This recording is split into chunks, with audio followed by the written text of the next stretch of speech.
박병 교수님 모셨습니다. 안녕하십니까? 네, 이거 꽃남방 입고 오셨네. 유민희 선생님께서 커플티를 입으라는 거야. 요거 진하게 한 게 요겁니다. 네. 자, 이란에서 전쟁이 마무리되고 가고 있잖아요. 흥미로운 게 하나 있어요. 왜냐하면 첫째는 빨리 얘기하고 영화 얘기하려고. 지금 이스라엘 사람들이 난리잖아요. 이스라엘에서 미국한테 배신당했다느니 뭐. 근데 이스라엘 사람들이 자기들이 원하는 방향 정반대로 가고 있거든요. 이스라엘 국민들이 보기에 이 두려움, 제가 항상 피해의 정체성화, 이거 잘못 왜곡된 방식으로 폭력화돼서 지금 언제든지 자기들이 행사했던 폭력이 자기들한테 향할 수 있다는 두려움이 있는데 지금 미국 트럼프하고 기댔다가 지금 발을 빼잖아요. 트럼프는. 근데 놀라운 게 뭐냐면 대부분의 이스라엘 사람들이 향하는 게 트럼프를 향하지 않고 네타냐후를 향한다는 거예요. 일단 트럼프를 욕하고 봐야 될 것 같으냐. 트럼프를 안 건드려 거의. 여론 지형이. 트럼프를 비판을 하긴 하지만 메인은 네타냐후 하나하고 뭐가 연관시켜 보고 싶냐면 지난 6월 10일 날 유럽 외교협회에서 통계를 하나 발표했어요. 저런 게 나왔을 때 나는 식당하고 있었구나. 그렇죠. 제목이 뭐냐면 유럽 국가들이 우리가 홀로 있다고 생각하는 거예요. 집에. 홀로 있다. 네, 그 말은 무슨 말이냐면 이제 유럽은 스스로를 방어해야 된다. 그러면서 잘 보시면 트럼프 이미지도 있잖아요. 이게 무슨 이미지냐면 밑에 그림자가 트럼프구나. 네, 그렇죠. 15개국의 여론조사를 꾸준히 하고 있거든요. 그런데 미국을 동맹국이라고 생각하는 유럽인들이 11%예요. 이제? 네. 충격적이죠. 충격적이에요. 더군다나 적대국이라고 생각하는 사람 있잖아요. 12%예요. 이건 놀라운 변화예요. 이것은 정서적으로 유럽인들이 미국과 완전히 디커플링 된 거예요. 그러면서 동맹이라는 의식은 거의 없고 경쟁국이고 필요할 때의 파트너라고 보는 거예요. 이거는 사실 이란 전쟁으로 정점에 달한 것이고 그렇죠.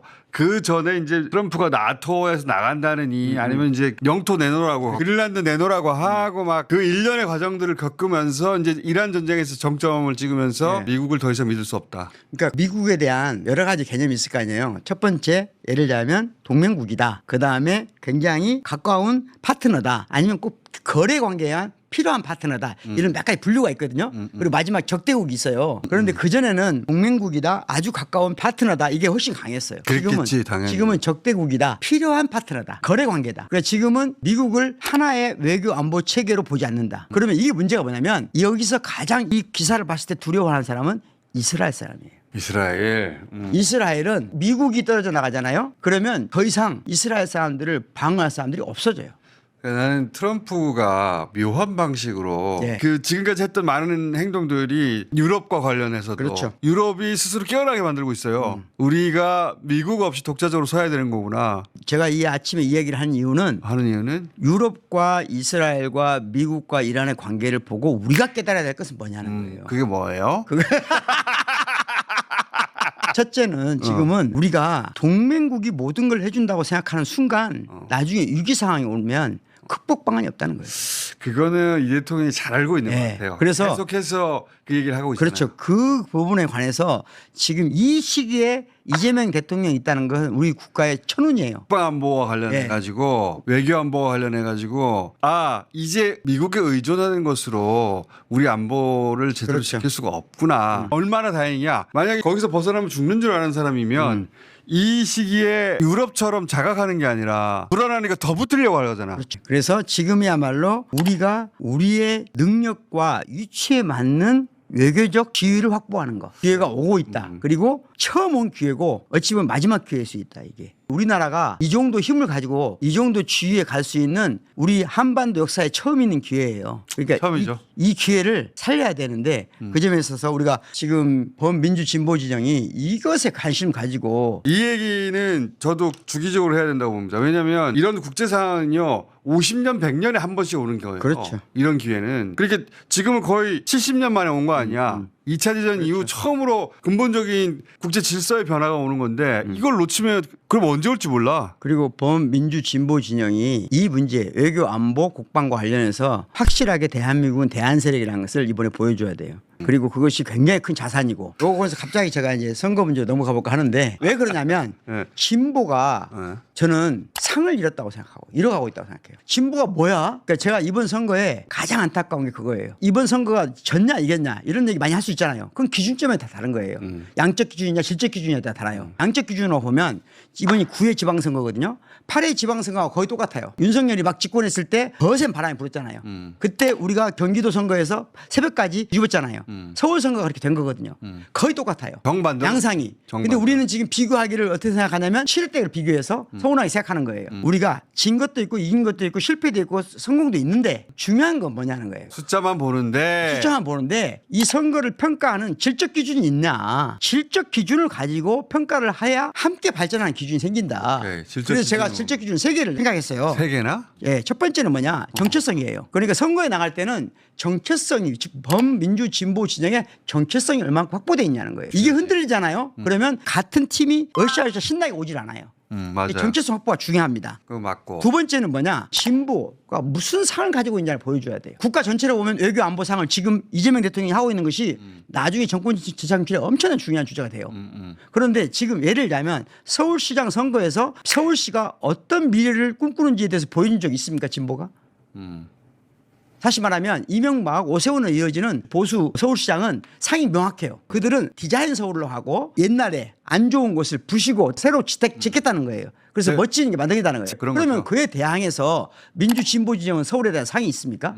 우리 모두가 공유한 상이 있어요? 못했지. 다시 말하면 박원순 시장이 불행하게 가신 뒤로 민주 진보 진영은 서울 수도권에 대한 상이 없어요. 특히 1극 체계에서 수도권 1극 체계에서 5극 3특 체제로 간다면 이때 가장 중요한 게 서울 수도권에 대한 상이 있어야 되거든요. 없어요. 교수님 지금 피치가 막 올라가고 있는데 어제 수면이 부족한지. 그런 것 같아요. 나도 잘못했는데. 내가 그래서 더 세게 하는 건데. 점점 집중력이 떨어지고 있어. 일단 왜냐하면 무슨 우리가 얘기인지 알겠어. 왜 질적 기준 3개를 제시하냐면 이래야 누가 잘했냐 잘못했냐가 아니라 우리 모두의 문제라는 거예요. 그게 철학자의 몫이죠. 왜냐하면 정치인들은 숫자 가지고 얘기할 수 있고 그렇죠. 여러 가지 네. 얘기할 수 있는데 철학자는 철학적 기준을 제시해야 되잖아. 네. 우리가 어떤 가치 기준으로 졌다 이겼다 할 것인가. 내 기준은 3가지야라고 지금 제시하시는 내 건데. 기준이 무조건 타당하다는 거 아니에요. 우리 나는 이렇게 생각한다. 우리 모두가 고려해 볼 수 있어요. 근데 저는 그렇지. 첫 번째 정체성, 두 번째는 진보의 미래상. 이게 이미지로 그려져야 된다는 거예요. 정책적으로 그려진 것도 있지만. 맞아. 세 번째가 어떻게 하면 민주 진보 진영이 연대할 것인가를 보여주는 거거든요. 이 3개의 기준을 가지고 제가 점수를 쭉 매겨봤어요.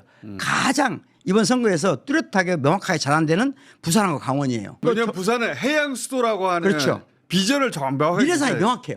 그렇지. 미래상이 거기 동의하냐 동의하지 않냐. 다른 문제예요. 혹은 그렇게 제시했는데 그게 될까? 예. 이런 의구심을 생길 수는 있지만 상이 있잖아. 전재수 후보 진짜 잘했지. 전재수 후보나 우상호 후보가 다양한 세력과 다양하게 잘 결합을 했어요. 우상호 후보도 진짜 강원도에서 역대급으로 잘했어요. 잘했어요. 이거 엄청난 선거예요. 강원도는 평화특별자치도라는 상도 명확해요. 내가 강원도 사람으로서 들어봤을 때는 강원도 사람 전체에 해당되는 상이 있다는 거예요. 그리고 우상호 후보가 그거를 해낼 것 같은 예. 언변과 공전정과 지상전을 펼쳤어요. 그 밖에 다른 성공한 지역으로 경기, 대전, 충남, 충북, 광주, 전남, 제주, 울산에 모두 아쉬운 게 뭐냐면 미래상이 뚜렷하지가 않아요. 다 제시했는데 그런 기준으로 그러니까 제가 들어가 봤을 때 제가 저 보니까 제작 박구용이라고 돼 있네. 예, 그렇죠. 제가 연구 많이 했어요. 근데 좋다. 왜냐하면 저는 이걸 우리 진영이 모두 함께 공유했으면 하는 생각을 하는 거예요. 좋다, 공유지형으로. 그게 무슨 말이냐면 균형 성장, 교통 대전환 이런 문제는 해결의 가치는 있지만 미래상은 아니에요. 그렇지. 경기도가 어디로 갈 것에 대한 미래상이 뚜렷하지가 않아요. 우리 교수님은 안 시키는 걸 잘해. 아무도 안 시켰는데. 대전도 과학 창업도시 하면 무슨 문제가 되냐면 관련된 모든 사람들이 우리 도시가 나와 함께 같이 가겠구나 이런 상을 제시해야 되거든요. 해양 수도는 부산 모든 사람이 같이 간다는 느낌이 있단 말이에요. 그런 상을 제시하는데 지금 민주 진보 진영이 대체적으로 위험한 상황이 있다. 성공한 경우에도 이 모두가 반성해야 될 부분인데 대구의 경우는 다 좋은데 이 지역의 특수성상 모두가 함께 가는 미래상을 이 민주당이 제시하는 것에 한계가 있었어요. 그건 태생적 한계고 경남은 부산과 견주면 미래상이 거의 없었어요. 김경수 후보의 개인 문제라기보다는 범민주 진보 진영 부산은 그렇게 하면 경남 어떻게 할 거야? 같이 상을 제시하지 못했어요. 사실은 부울경이 한 같은 상을 제시했어요. 부산 북갑은 저는 미래상은 비교적 괜찮았다고 봐요. 뚜렷했다고 봐요. 그런데 정체성하고 연대 부분에서 약간은 혼란이 있었다. 저는 서울은 제일 큰 실패가 미래상에 대해 실패했다고 봐요. 정원호 후보가 구청장 잘했다는 것은 다 알아요. 근데 구청장은 문제 해결이잖아요. 미래상을 제시해야 되거든요. 이미지로 정원호와 함께 서울을 어떻게 하고 싶다. 근데 이제 이런 것도 있었대. 말씀하시는데 동의하면서 또 한편으로는 어떤 상이든 내놔야 되는데 놓칠 노출이 너무 없다 보니까 왜 이렇게 노출을 안 했는지 모르겠는데 어떤 후보가 나오는지 파악할 수가 없었어요. 너무 노출이 없어가지고. 예를 들자면 정체성이나 연대가 좀 흔들리잖아요. 그러면 노출이 쉽지 않아요. 그러다 보면 비전도 제시하는 시간이 없어져요. 그래서 이제 이런 전체를 봤을 때 범민주 진보 진영이 지금 가장 중요한 문제는 뭐냐? 우리가 함께 대한민국의 미래상, 도시별 미래상을 만들어야 되다. 진보가 도대체 뭐냐? 이게 없다는 거예요, 우리가. 특히 뭐가 문제냐면 우리는 어준 씨나 우리 세대는 진보라고 하는 게 뭐다라고 하는 우리끼리의 역사적 경험이 공유돼 있어요. 40, 50대는. 집단 근데 기억이 그게 20, 30대는 없어요. 근데 그들을 보수라고 말하면 안 된다는 거예요, 제 얘기는. 왜? 그들에게는 진보가 보수와 뭐가 다른지에 대한 역사적 경험이 없어요. 우리가 지금 공유하고 있는 역사적 경험을 공유하지 않아요. 그래서 그걸 분석해보면 이렇게 하거든요. 표를 하나 만들었는데 예를 들자면 지난 22대선, 25대선 20대 남성, 여성, 30대 남성, 여성 이들이 진보 진영을 어떻게 지지했는가를 잘 보면은 저는 20대 남성과 여성이 정치적 의사와 의견은 거의 똑같다고 생각합니다. 저 퍼센테이지보다 더 중요한 건 뭐냐면요. 저건 위험 감지성이 정도예요. 무슨 말이냐면 어떤 사건이 일어나요. 사건이 일어나면 위험을 즉각적으로 감지하는 건 신체적으로 감지하는 것은 대개 여성들이 더 강해요. 그러니까 내란이 일어나거나 또는 그와 유사한 방식으로 예를 들자면 어떤 사회적 사건이 일어나잖아요. 그러면 여성들이 위험 감지도 높아지면서 그 위험 감지도 때문에 진보를 지지한 거예요. 민주당이 진보에 상이 있어서가 아니라. 반응한 거네 오히려. 그렇죠. 그래서 실제로는 지금 20대 30대 젠더 간 차이는 위험 요소가 사라지면 똑같아요. 정치적 의견이. 이걸 모르면 이제 20대 여성도 보수화되는 이런 엉뚱한 얘기 하는 거예요. 공학적으로. 전체를 봤을 때 범민주 진보 중에 가장 중요한 첫 번째 숙제는 뭐냐? 진보의 상을 제시해야 된다. 두 번째. 어렵다. 어렵죠. 그런 준비를 해야 되고 두 번째는 뭐냐? 정의란 무엇인가에 대한 범민주 진보 진영 40, 50대가 다시 생각해야 돼요. 그 정의관이 20, 30대하고 40, 50대가 완전히 다릅니다. 완전히 다르다. 완전히 다르다는 게 어떻게 다른지를 내가 설명해 줘야 되는데 시간이 없네. 없어. 근데 이 주제로 네. 그러니까 40, 50대가 생각하는 정의 그리고 20, 30대가 생각하는 정의 혹은 진보의 상 이 얘기는 이제 2년간 선거가 없잖아요. 그렇죠. 그러니까 이 얘기를 당분간 계속해야 될 것 같아요. 그래서 20, 30대도 40, 50대를 이해 못하거든요. 네. 서로 이해 못해요. 40, 50대, 20, 30대를 이해 못해요. 근데 저희가 여론조사 꼬통해서 이제 관련 여론조사 계속하고 있는데 나중에 발표할 거예요. 모아가지고. 근데 왜 그러나에 대한 기본적인 이해를 공통으로 가질 필요가 있다. 그 이해 토대를 지금 만들어 가려고 하는 겁니다. 사실은 영화 해야 되거든요, 이제. 그런가요? 예. 중요한 건 하나 마지막으로 들으면 지금은 초, 중, 등 교육이 우리나라 전체에서 가장 정치적 현장이에요. 정치 현장이다. 네. 그러니까 여기를 놓치면 정치가 오늘 모든 얘기를 다 하려고 하지 마시고 오케이. 앞으로 선거가 2년이나 없기 때문에 지금은 이 문제를 촘촘히 잘 따져서 정의관이 뭐고 미래상도 뭐고 다 연결된 이야기거든요, 이게. 그치. 예, 그것을 한번 차분하게 영화 할 텐데 나가실래요? 같이 있으실래요? 나갈래요. 이미 충분히 떠들었어? 충분히 떠들었어요. 자, 박근혜 교수님 여기까지 하겠습니다. 감사합니다. 감사합니다.